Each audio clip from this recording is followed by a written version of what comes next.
श्री सुखदेव जी बोले, हे राजा परीक्षित, मानधाता की मृत्यु के उपरांत उनके ज्येष्ठ पुत्र राजा अम्बरीश हुए।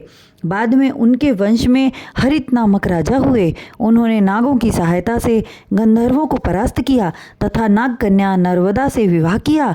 उसी वंश में त्रिशंकु राजा हुए। उनके मन में सदेह शरीर सहित स्वर्ग जाने की इच्छा उत्पन्न हुई और उन्होंने अपने मन की बात जाकर गुरु वशिष्ठ से कही। तब वशिष्ठ जी बोले, हे राजन, यह कार्य मुझसे न होगा।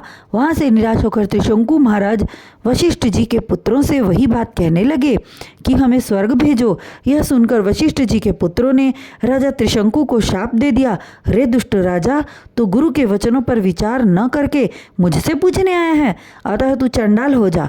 गुरुपुत्रों के मुख से शाप निकलते ही वह चांडाल के समान काला कलूटा मलिन वस्त्र का हो गया। अपनी काया शरीर देखकर राजा त्रिशंकु विश्वामित्र के पास आए और अपनी व्यथा कहने लगे। उनके वचनों को सुनकर विश्वामित्र जी बोले, हे राजन, तेरा स्वरूप मैं नहीं बदल सकता, लेकिन तुम्हें सदैव स्वर्ग भेज दूंगा। इतना कहकर उन्होंने भूमंडल के समस्त ऋषि मुनि ब्राह्मण एवं तपस्वियों को आमंत्रित कर राजा त्रिशंकु से एक महायज्ञ कराया और अपने तपोबल से राजा त्रिशंकु को स्वर्ग भेजने लगे।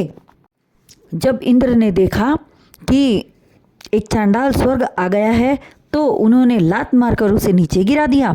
स्वर्ग से नीचे आते समय उसने विश्वामित्र जी को पुकार कर कहा, हे महाराज, इंद्र ने मुझे लात मारकर स्वर्ग से नीचे गिरा दिया, मेरी रक्षा करो ऋषिराज।